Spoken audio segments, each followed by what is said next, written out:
So today I want to talk to you a little bit about saxophone pads. Hopefully you can see this.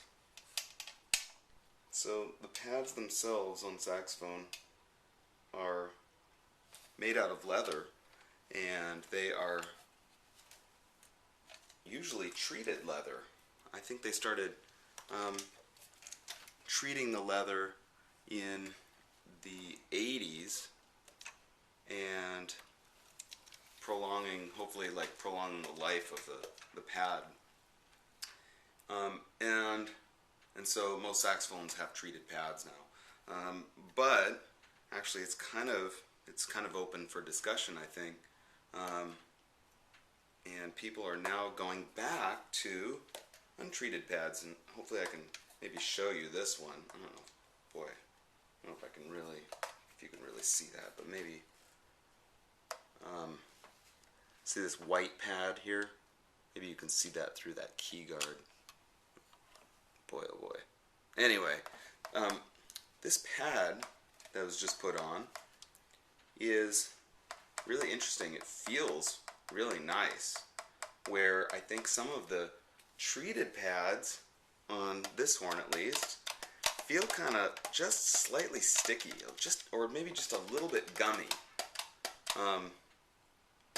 Anyway, so that's kind of open to discussion, I think, of what we're going to do. I know that supposedly treated pads last a lot longer.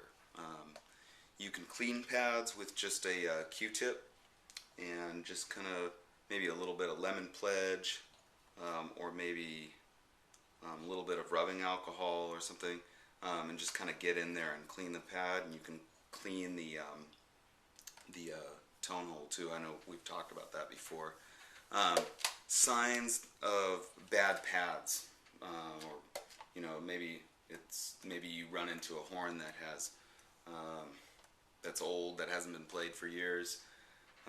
Sometimes the pads will be green. Sometimes they'll be waterlogged. You can see like the actual water build up in the pad. If the pads feel squishy, really, instead of kind of hard, they should have a kind of firmness when you press down the keys. If it feels squishy and there's like this after squish of the pad, usually those are past their prime.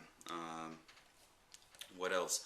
You can also buy one of those little Christmas rope lights. I don't know how much money, they gotta be cheap. And just plug it in, and you can just run the whole thing down there.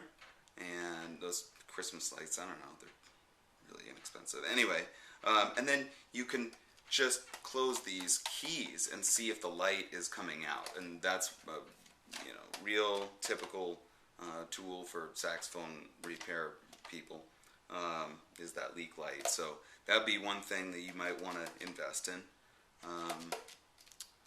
What else? The other thing that you'll want to look for too is a lot of like shoddy repair work.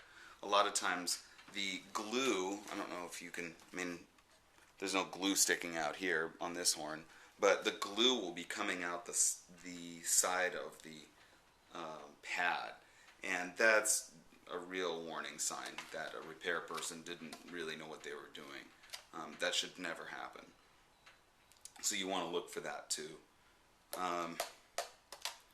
What else? You can also kind of just finger the horn and just see how it feels. If you push down all of the keys and just kind of see how they feel. You might even look at, if you look inside the bell here and you press B flat, the low key, you can see if there's light coming through those lowest notes. I don't know if you can see in there. Anyway, you get the idea. So there's some ideas about pads. Maybe we'll talk a little bit more about that in the future. Thanks for watching, and hope you enjoyed it. Bye.